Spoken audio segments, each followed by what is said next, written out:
नमस्कार दोस्तों, स्वागत है आपका हमारी एक और नई वीडियो में। और आज की वीडियो में हम चर्चा करने वाले हैं एकमुखी रुद्राक्ष के विषय में। एकमुखी रुद्राक्ष आते तो कई प्रकार के हैं, बट आज जो हम चर्चा करने वाले हैं वो भारत में पाए जाने वाला साउथ इंडिया का एकमुखी रुद्राक्ष के विषय में चर्चा करने वाले हैं, क्योंकि एकमुखी रुद्राक्ष को लेके अलग अलग तरह की भ्रांतियाँ लोगों के मन में है। तो आज वो सारी भ्रांतियाँ हम जो है तोड़ने वाले हैं। हमारे साथ में प्रिंस भैया। ओम नमो नारायण। ओम नमो नारायण। तो प्रिंस भैया, आज ना आप एकमुखी रुद्राक्ष के विषय में जो भी लोगों के मन में जितनी भी भ्रांतियां हैं उन सब का बिल्कुल सॉल्यूशन दे दीजिए, क्योंकि एकमुखी के ऊपर ना बहुत चर्चाएं होती हैं कि ये पावरफुल है, इंडिया का बिल्कुल नहीं पावरफुल है, नेपाल का ही पावरफुल होता है। सब चीज़ें आज बता दीजिए हमारे दर्शकों को। जय माँ विंध्यवासिनी। मैं तो कुछ हूँ नहीं इनके लिए कुछ बताने के योग्य। जो ये भगवान है ना, इन्होंने मुझे इस लायक बनाया कि मैं इनके विषय में बता पा रहा हूँ। मेरी औकात नहीं है कि मैं इनके विषय में कुछ बता पाता। मैं सिर्फ इतना बताता हूँ, आज से 30 साल पहले इस एकमुखी अर्धचंद्र आकार के विषय में कोई नहीं जानता था, ना ही कहीं कोई पढ़ता था इसके विषय में, और ना ही कोई बताता था। सब लोग यही कहते थे कि एक मुखी गोल दाना होता है, भगवान शंकर के तीसरे नेत्र से निकला हुआ, जो बहुमूल्य होता है, जो कहीं देखने को नहीं मिलता है प्रभु, जिसके ऊपर भी एक लैन हो और जिसके अंदर भी एक बीज हो। तो ऐसा अगर रुद्राक्ष मिल जाएगा प्रभु, तो पहले तो एक बात बताओ, अपने भोलेनाथ देगा कौन आपको? अपने भोलेनाथ देगा कौन प्रभु? पर भोलेनाथ का वो जो स्वरूप है ना, वो बड़ा विकराल रूप है, वो गोल है। इसलिए भगवान का जो रुद्राक्ष बना है आप लोगों व्यक्तियों के लिए, वो इसलिए अर्धचंद्राकार बना है क्योंकि भगवान जब शादी करने के लिए गए तो जब उनकी सास ने उनको देखा ना, तो वो बेहोश हो गई। प्रभु वो इतने दयालु थे कि उसकी सास को वही रूप दिखाया जिस रूप के वो थे। फिर पार्वती के कहने से उन्होंने ये रूप धारण करा था, चंद्रमौली। किसके कहने से? माता पार्वती जब नाराज थी तो चंद्रमौली रूप में आ गए। जो दुनिया नहीं, सारे ब्रह्मांडों में इतना सुंदर व्यक्ति कोई नहीं था जैसे मेरे भोलेनाथ थे। तो ये उस रूप का दाना है। ये रूप के दाने को आप घर में रख के जब पूजा करेंगे तो प्रभु कल्याण, महाकल्याण हो जाता है। ये जिसने भी धारण करा होगा ना, उसके धन से लेके, पुत्र से लेके, पुत्री से लेके सबकी सुरक्षा प्रदान करी होगी इन्होंने उसको। अभयदान जिसे कहते हैं। जिस व्यक्ति ने इनको सम्मान से रखा हो। क्या सम्मान? जिसने शराब ना पी हो प्रभु, जिसने मांस ना खाया हो, किसने किसी पराई स्त्री से बेविचार ना किया हो, किसी से झूठ ना बोला हो, किसी के फरेब के पैसे ना रखे हो, जो धर्मात्म की तरह अपने जीवन को, अपने परिवार को आगे लेकर चलता है, और जो किसी का धन नहीं मारता, जो किसी को पीड़ा नहीं देता, जो दान करता है, उसको इस एक मुखी ने कहां से कहां पहुंचा दिया होगा प्रभु। आप वो लोग आए और इनके रूप का वर्णन करें। आज तुम्हारे भगवान को ये बता के ठुकराया जा रहा है कि ये इंडिया का है, इसमें कोई ताकत नहीं होती। पर प्रभु इनकी ताकत तो वही बता सकते हैं ना जिन्होंने अपने घर में रखा है। तो मैंने तो अपने घर में रखा, मैं तो बता रहा हूँ। मैं उन लोगों से भी कहूँगा वो आगे बढ़े और बताएं इनकी ताकत के विषय में। ये क्या चीज़ है, ये कैसी ताकतवर चीज़ है, उन छुपे नहीं, बताएं अपने भगवान के विषय में। आज आपके भगवान जो आपको यहाँ तक पहुँचा के ले आए, आप लोग उनके विषय में बोल नहीं रहे, चुपचाप सुन रहे हो कि ये पागल बना रहे। ऐसा मत करो प्रभु। पाप करना भी उतना बड़ा पाप है जितना पाप होते हुए देखना, पाप को से बच जाना वो भी उतना ही बड़ा पाप है। दोषी मत बनो भगवान के। आके बताओ लोगों को कि इनमें कितनी ताकत है। मैं तो बता रहा हूँ, जिन लोगों को सब कुछ दिया इन्होंने, वो लोग भी आके बताएं। अब मैं इनके विषय में आपको एक बात और बताता हूँ प्रभु। ये 2 मुखी की बोरी में से निकला करते थे आज से 30 साल पहले। तो हरिद्वार के एक बहुत भगवान शंकर के अनन्य भक्त ने इनको जाना पहचाना और उस आदमी ने इनको सेल के लिए रखा, पर उसने किस नियत से कार्य करा मैं नहीं जानता प्रभु। मेरी नियत एकदम क्लियर है, ये उसी को मिलते हैं जो भक्त होता है भगवान का। नहीं तो लोग आजकल क्या कर रहे हैं, जब से इनके प्राइस बढ़े हैं तो ये लोग ये दो मुखी एक शेप में होता है और एक काजू होता है। तो मैं आपको ये बता रहा हूँ कि ये जो एक मुखी रुद्राक्ष है इसका स्वरूप एक और है, ये दो मुखी टाइप का होता है, पर ये भी अर्धचंद्राकार में होता है। तो इसकी कीमत बहुत सस्ती होती है प्रभु। ये क्या होता है, बहुत सस्ता। तो लोग आजकल इस पर चांदी की कैप लगाकर कार्ड में पैक करके गारंटी कार्ड लगाकर बेच रहे हैं, मंदिरों सब जगह बिक रहा है। एस्ट्रोलॉजर तक बेच रहे, बेचारे वो जानते हैं नहीं, आपने मांगा उन्होंने दे दिया। तो जो असली काजू है उसकी एक प्रतिष्ठित कीमत है, जो बेचारे वो आदिवासी लोग जो जंगलों से लेकर आते हैं और वो लोग यहाँ पर बेचते हैं, समझ गए। उनके पास जो धन आता है उसी से वो अपना पालन पोषण करते हैं। तो ये एक मुखी रुद्राक्ष जो आता है ना, वो रामेश्वरम की तरफ से आता है, साउथ इंडिया की तरफ से। उधर आदिवासी लोग बहुत जाते हैं। तो वो लोग ये एक मुखी के आपके पेड़ों का संरक्षण कर रहे हैं। इनको प्रोत्साहन दीजिए, इनको बताइए, उन्होंने आपकी संस्कृति को संभाल के रखा है, उनको धन दीजिए आप। यही तो धर्म है। धर्म किसे कहते हैं? अगर आप अपने धर्म को संभाल के रखें उसे ही धर्म कहते हैं। आप धर्म को नाश करेंगे तो कैसे धर्म करोगे प्रभु? ये बताओ। आप लोग आते क्यों नहीं हो? बताओ ना, कितनी ताकत है इनमें। आकर बताओ सब लोगों को कि एक मुखी कितना ताकतवर है। जो वो भी धनाढ्य बने, वो भी अपने बच्चों को सुख दे पाए, अच्छे कपड़े लत्ते पहना पाए। आज जंगलों में यही तो है धर्म। धर्म से तो धर्म आगे बढ़ता है। तो वो क्या अलग है हमसे? हम सब एक ही माता पिता की संतान है। किस? शिव और पार्वती की। हम सब उन्हीं की संतान है। तभी तो भारत में कहा जाता है कि जो पूरा विश्व है वो कुटुंब है। क्यों कहा जाता है कुटुंब? इसलिए कहा जाता है क्योंकि हम शिव और पार्वती की औलाद है। हमसे जो निकलेगा वो हमारे गणेश है, कार्तिकेय है, अशोक सुंदरी है। आप ये क्यों नहीं समझते? सबको अलग क्यों समझते हो? सब हम एक ही हैं। इसलिए आप सच्चाई को सामने लाइए। जिस व्यक्ति ने इन एकमुखी का सम्मान नहीं किया होगा वो भी धन से वंचित नहीं होगा, पर उस पर 100 तरह की और दिक्कतें होंगी। क्योंकि भगवान अपने भक्त को कभी दुखी नहीं रखता, पर भक्त का भी फर्ज बनता है कि भगवान को दुखी ना करे। क्योंकि जब आप गलत कर्म से काम करेंगे ना, तो किसी को दुखी नहीं करोगे, अपने माँ बाप को दुखी करोगे। तो आपके माँ बाप का हृदय ना भगवान माता पार्वती का और भगवान शंकर का है।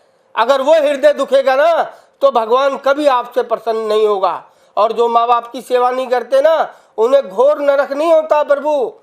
वो ऐसी ऐसी योनियों में घूमते ना जिनको देख के आप कांप जाते हो, समझ गए। तो सब कुछ धरती पे है। आप जो भी करेंगे धरती पे है। पुण्य भी पाप भी, सब। पाप के भी भगवान है और पुण्य के भी भगवान है। अब जागृति आपके अंदर है। जिसके अंदर सुमति का वास होगा वो इस बात को समझेगा, और जिसके हृदय में कुमति का वास होगा वो नहीं समझेगा। हमसे तो आप जब भी लेने आएंगे आपको इतने सस्ते दामों में एक मुखी रुद्राक्ष प्रदान करेंगे कि आप सोच नहीं सकते। उस सोच के परे आपको हम देंगे। क्योंकि हमें धन कमाने के लालच से यहाँ नहीं आए, हम आप लोगों को रुद्राक्ष पहनाने आए। धन जरूर कमाएंगे, हमारे नीचे भी स्टाफ है, हमें भी भोजन चाहिए, हमें भी घूमने के लिए चाहिए, ऐसा नहीं है। पर हमारा धन दान में जाएगा प्रभु। क्योंकि हम सड़क पे सोते थे, हमको दे इसने इतना दिया कि हम प्रसन्न हैं। हमें इकट्ठा करके नहीं रखना। आप जो दोगे वो धर्म में लगेगा। अच्छा प्रिंस भैया, अभी मैं देख रहा हूँ यहाँ पे आपने दोनों ही तरह के काजू दाने देख रहा हूँ, पर ये वैरायटी मुझे कुछ और दिख रही है, ये वैरायटी मुझे कुछ और। थोड़ा सा इसके बारे में बताइए। ये एक मुखी रुद्राक्ष है आशीष भैया, ओरिजिनल। इसमें एक ही स्ट्रेट लाइन होती है, सीधी। ठीक है। पर आजकल लोग क्या कर रहे हैं प्रभु, ये दो मुखी भी ऐसा ही आता है अर्धचंद्रा शेप में। अच्छा हाँ। पर इसमें 2 लाइन होती है ऐसे करते हुए। तो ये लोग चांदी की बड़ी सी कैप चढ़ा के कार्ड में पैक करके ये लैब लगा के चिपका के उसके ऊपर ये सब बेच रहे हैं।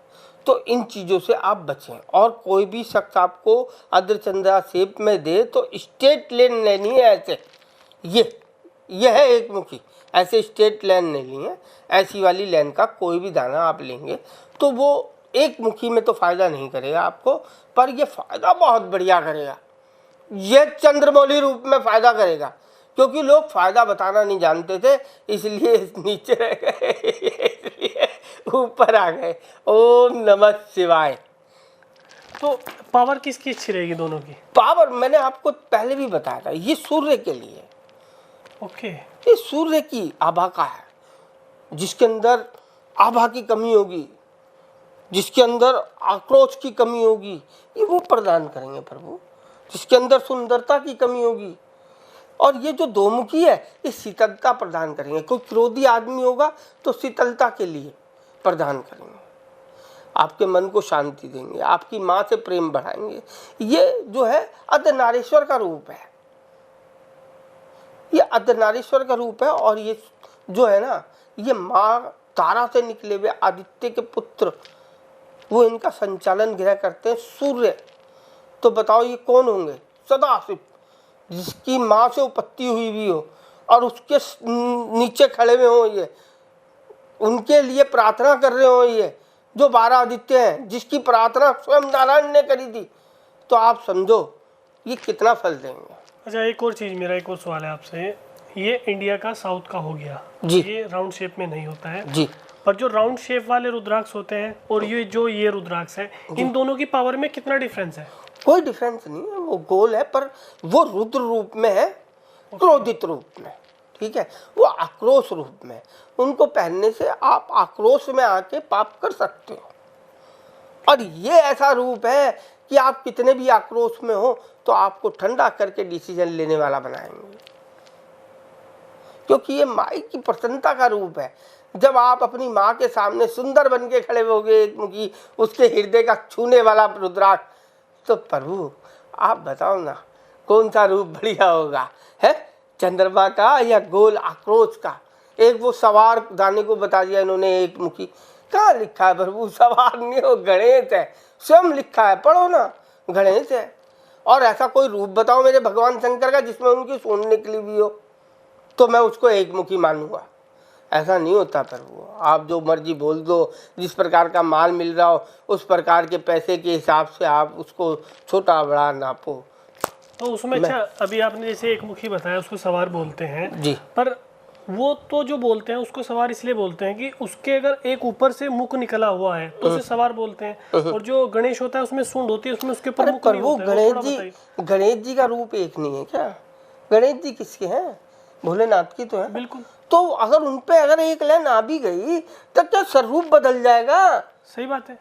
वो तो शिव है, उस पर क्या 3 लाइन नहीं आती? उस तरफ हाँ। आती है, 2 नहीं आती, वो भी आती है। वो भगवान का स्वरूप है। वो दर्शा रहा है कि मैं रुद्राक्ष हूँ पर गणेश के रूप में हूँ।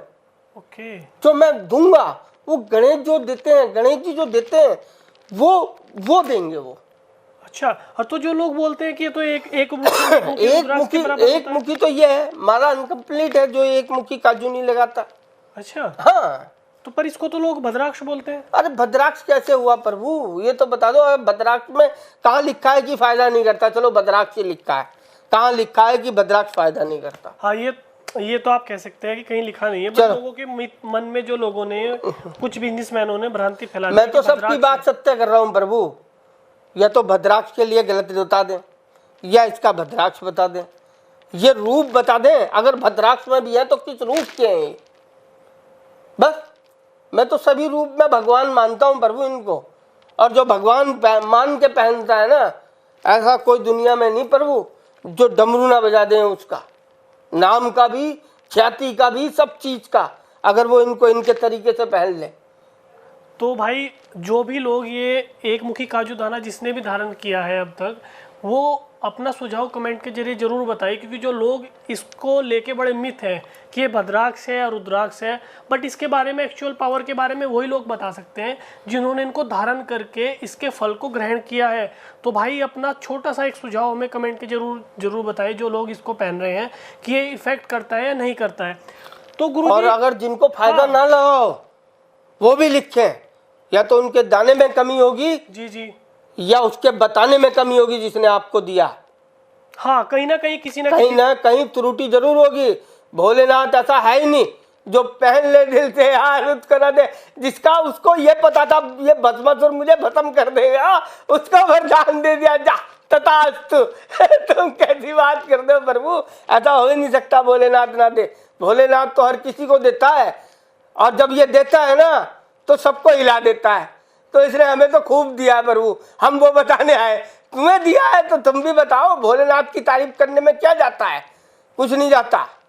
जो भोलेनाथ की तारीफ करेगा वही आगे जाएगा, और वो देता भी उसी को है जो बताता सभी को है, और जो बताता किसी को नहीं उसको देता भी किसी को नहीं। वो ये भी ध्यान रखना है। और दे के भी छीन लेता है, दे के भी छीन लेता है जो दुरुपयोग करता है। भोलेनाथ ने स्वयं कहा था कि तेरे जैसा भक्त रावण ना तो पैदा हुआ है और ना पैदा होगा। तो वो सोचो कैसे भोलेनाथ है वो, कि अपने भक्त को लास्ट तक मौका देते हैं कि अभी भी शरणागत हो जा, और उसने कहा दीवी तो तेरी है सारी है, अगर आज गया भी तो गया। तो इसे ही कहते हैं रुद्राक्ष। अगर रुद्राक्ष को समझना है तो रुद्राक्ष के भाव से पहनो, किसी के बताने से मत पहनो। मांस मत खाओ, मदिरा मत पियो, पराई स्त्री से गमन मत करो, आप शराब मत पियो, झूठ मत बोलो, और सिर्फ एक काम जरूर करो, अपने माँ बाप के चरण स्पर्श जरूर करो। क्योंकि जब आप चरण स्पर्श माँ बाप के स्पर्श करते हो ना, वो आप साक्षात भगवान माता पार्वती और शिव को करते हो। क्योंकि जैसे आप झुकते हो ना अपने माँ बाप के आगे, उनको भगवान याद आते हैं, और वो तार का कनेक्शन सीधा भगवान से जुड़ा होता है। ये ध्यान रख लेना। तो आशीर्वाद भी भगवान शंकर और पार्वती दे रहे होते हैं उस टाइम, माँ बाप नहीं। माँ बाप का रूप बदल सकता है, माँ बाप तो हमारे एक ही हैं, शिव और पार्वती। तो उनके पैर छूने के लिए तुम्हें तो बार बार कह रहा, आओ मेरी पूजा करो, आओ मेरी पूजा करो, और तुम नालायक धन के चक्कर में कलयुग की भतूड़ी में पड़ के गलत गलत काम कर रहे हो। ओम नमो नारायण। अच्छा, एक और बात बताइए भैया, हाँ। इस एक मुखी रुद्राक्ष को कौन पहन सकता है, और ये जो दो मुखी आपने भी बताया इसको कौन पहन सकता है? देखिए जी, ये जो एक मुखी रुद्राक्ष, इससे तो दुनिया में कोई भी जिसको कोई विपत्ता भी ना हो ना, और प्रेम करता हो महादेव से, ये प्रेम ही 100 गुना बढ़ा देंगे उसका। खाली धन के लिए रुद्राक्ष नहीं होता, अगर प्रेम भी बढ़ाना हो ना तो इसे पहन कर देखना, प्रभु ऐसा प्रेम बढ़ाएंगे कि हिल जाओगे, हिल। किसी को दौलत चाहिए तो किसी को शोहरत चाहिए, किसी को भगवान चाहिए, तो जिसको भगवान चाहिए हो ना वो आ जाए और ले जाए, और फिर पहन कर बताए कि उसे जो चीज़ 10 साल में मिलनी थी 10 दिन में मिली नहीं मिली। ये ऐसे है। और अगर इनके प्राइस की बात करें दोनों की, बहुत डिफरेंस है। अभी तो देखो जैसे जंगल में रेट होते हैं, अभी इनकी डिमांड कोई जानता नहीं बताता नहीं, तो ये 50 से 100 रुपये में जंगल से आ जाता है, और हमसे लेंगे हम 50 रुपये ऊपर में दे देंगे। अभी जब नई फसल आएगी तो जो भी रेट होगा हमें 50 रुपये ऊपर चाहिए, हमें दे देना, कोई दिक्कत नहीं। बस 150 का हो तो हम 200 ले लेंगे, 100 का होगा तो 150 का। हमारे कोई नजायज़ खर्चे नहीं है प्रभु, हमें नहीं चाहिए ज़्यादा धन। और एक मुखी आपको हम 1100 रुपये में देंगे, कोरियर खर्चा आपका लगेगा 1100 रुपये का माल। और ये है भी कलेक्टर बीट में एकदम, ये कलेक्टर तो ये कॉस्टली आएगा। हाँ। हम इससे 3 कैटेगरी होती है। ओके, ठीक है, तो जो 3 कैटेगरी के अलग अलग रेट होंगे हम आपको बता दिया करेंगे, आपसे उसी हिसाब से हम पैसे ले लेंगे। वो पैसे सीधा है उनके पास जाता है, हम देते हैं जिनको, हम उनसे खरीद के इसलिए लाते हैं क्योंकि वो बहुत गरीब है। उनसे चाहे तो 500 रुपये का भी खरीद लेंगे प्रभु, समझ गए आप। पर क्या है कि किसी को अगर हम सुख देंगे तभी तो भगवान हमें सुख देगा, बिल्कुल ऐसे सुख नहीं मिलेगा। आप बैंक में पैसे जमा करोगे नहीं तो गवर्नमेंट नहीं देगी, तो भगवान कहाँ से तुम्हारे को देगा बताओ, भगवान कहाँ से देगा। पर गवर्नमेंट वाला बैंक तो दिवालिया हो जाता है, भगवान वाला बैंक कभी दिवालिया नहीं होता। जब वो तुम्हारा दिवालिया हो जाएगा ना बैंक, तब भगवान का बैंक शुरू होगा प्रभु। तो अच्छा गुरुजी, थोड़ा सा उनके बारे में भी कुछ बताइए, जो लोग इसको भद्राक्ष बोलते हैं। उनके बारे में क्या कहना चाहेंगे आप? मैं उनको नमस्कार करना चाहूँगा, दंडवत प्रणाम करना चाहूँगा। वो जिस रूप में देखते हैं वो बता रहे हैं, मैं जिस रूप में देखता हूँ मैं बता रहा हूँ, जिसकी जैसी मर्जी। पर मैं किसी के विषय में क्यों बोलूँगा? पर तो कहीं ना कहीं जो रुद्राक्ष पहनना चाहते हैं उनके ये कहीं ना कहीं एक अच्छा विकल्प है एक मुखी रुद्राक्ष। बहुत सुंदर, दुनिया में इससे सुंदर विकल्प नहीं है। विकल्प भी आने वाले 10, 12, 15 वर्षों के बाद ये आपको देखने को नहीं मिलेंगे प्रभु। फिर तो यहाँ जो तुम बिल्डिंगें बनाकर जा रहे हो ना 20-20 मंजिल, उस तक पानी पहुंचाएंगे लौंडे तुम्हारे बाल्टी से, है ना। इतना धन चाहिए होगा जीने के लिए क्योंकि अभी तो धन की जरूरत इसलिए नहीं पड़ रही क्योंकि कई चीजें फ्री में दे रखी है भगवान ने तुमको। जैसे पानी है, हवा है, समझ गए, फ्री में लो, लूट लो, है ना। और तुम लूट रहे हो, इसकी संरक्षण नहीं करोगे ना तो ये फिर तुम्हें लूटना शुरू करेगा।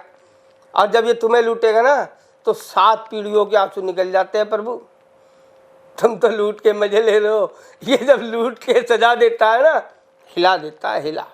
तो ये जो होता है साउथ के कैसे जंगलों में होता है, मतलब वहाँ क्या वर्षा ज्यादा होती है? वर्षा ज्यादा होती है, इसका पेड़ भी बहुत कच्चा होता है, उन पे काई भी जमी हुई होती है। कई आदिवासी मैंने सुना, मतलब जो लोग हमको माल देते लाके, तो कि वो तोड़ते हुए गिर गया। अच्छा, ऐसा भी होता है क्योंकि उन पे बारिशों में काई बहुत जम जाती है। तो जैसे एक मुखी जो नेपाली रुद्राक्ष होते हैं जो हमारे इंडिया में होते हैं, काफी बड़े बड़े पेड़ होते हैं वो। मैंने आशीष जी आपको पहले भी बताया था, सभी पेड़ इंडिया से ही वहीं गए। बिल्कुल, ठीक है।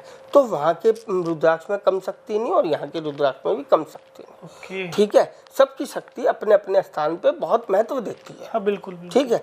पर वो पेड़ भी पहले यहीं पे थे, यहीं उगा करते थे, तो यहाँ के रुद्राक्ष में शक्ति कैसे कम हो जाएगी, मेरी ये समझ में नहीं आया। सही बात है। या तो पेड़ गलत है या पेड़ आप लोगों ने शक्ति वाला दूसरा लगाया, तो भैया उसका वर्णन दे दो। सही बात। अच्छा, एक और चीज, जैसे एक मुखी जो रुद्राक्ष होता है या और भी जो राउंड शेप में होते हैं, वो सब एक एक अलग अलग लगते हैं जी। क्या ये पेड़ पे एक साथ इकट्ठे 5-7 लगते हैं या एक रुद्राक्ष तो पूरा एक ही? देखिए ये फल होता है, ये फल, ये इसका जो पॉइंट देखते हो ना पर, हाँ। ये डंडी होती है इसकी। ओके। ऐसे, तो इसमें ये ऐसे काजू के रूप में पैदा होता है, अर्धचंद्रा रूप में। तो ये ऐसे एक एक डंडी पे जैसे आम लटकता है वैसे ही ये लटकता है। अच्छा, ये भी सिंगल लटकता हाँ, है? एक सिंगल, जैसे कवर उसके ऊपर होता है ऐसे इसी के ऊपर भी ऐसा ही कवर होता है। तो जैसे लाखों रुद्राक्ष खुलते हैं, हाँ। तो उसमें सभी एक मुखी नहीं निकलते, उसमें 2 मुखी भी निकलते हैं, टूटा हुआ भी निकल जाता है, चिड़िया का कायदा भी निकल जाता है। अच्छा, ये वाला भी ऐसे होता है सीन? हाँ, तो उसमें ये लोग क्या है कि मसाला भर के फर के ये सब करके मंदिरों के बाहर वो कार्डों में बिक रहे हैं दबा के।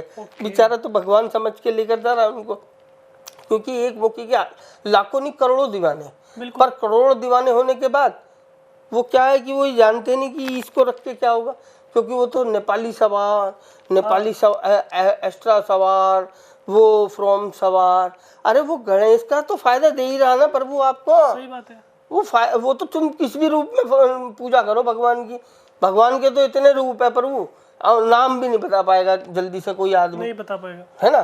तो आप किसी भी रूप की पूजा करो आप, और नाम किसी का भी ले लो, फायदा तो वो सारे भगवान करते हैं प्रभु। बिल्कुल सही कहा। एक भगवान थोड़ी करता है, सारे मिलके करते हैं। अगर एक भगवान करता तो सूर्य भगवान अलग होता, सही बात है, चंद्रमा अलग होता, ये अपने आप में राजा होते, ये अपने आप में राजा होते, सब अपना अपना मांगते। आप एक ही हवन में सबको आहुति दे रहे हो तो इसका मतलब एक ही है। सही बात है। अगर आप हवन करते हो और उसके अंदर इतनी सारी आप आहुति देते हो, सारे ऋषियों की देते हो, यम की देते हो, सबकी देते हो नहीं देते हो, तो फिर तो अलग अलग कुंड बनता सबका। तो हमारा भगवान एक है, हम एक आहुति से बताते हैं। अच्छा, मेरा एक सवाल और है, जैसे रुद्राक्ष बोलते हैं हिंदू मान्यता में बहुत ज्यादा धर्म में बहुत ज्यादा मान्यता है इसकी जी। अगर इसको कोई मुसलमान पहनना चाहिए या कोई अदर, देखिए मुसलमान, मेरी नजर में कोई मुसलमान है नहीं ना, हम तो सब शिव पार्वती की औलाद है, क्योंकि शिव के जो गण थे ना वो राक्षस भी हैं। बिल्कुल। और उनके जो गण है ना देवता भी हैं, तो मैं किसी को अलग मानता नहीं। तो कहीं ना कहीं फिर अलग धर्म वालों को भी रुद्राक्ष पहन के एक बार इसके बेनिफिट को फील करना चाहिए। अरे पहन के फील करना चाहिए, पहनते हैं। अच्छा, जिनको अकल आई, जिनको पता चला शांति कहाँ है, जब वो पैसे कमाते कमाते थक गए ना, तड़पन इतनी बढ़ गई उनकी कि अब कहाँ जाऊं, क्या करूं यार, किसके लिए ये धन कमाया था, जब वो ये सोचता है तब वो रुद्राक्ष की तरफ भागता है, क्योंकि वो मुक्ति की तरफ भागता है। और जब वो मुक्ति की तरफ भागता है तो रुद्राक्ष ही है एक पूरे संसार में कि जो मुक्ति दिलाता है।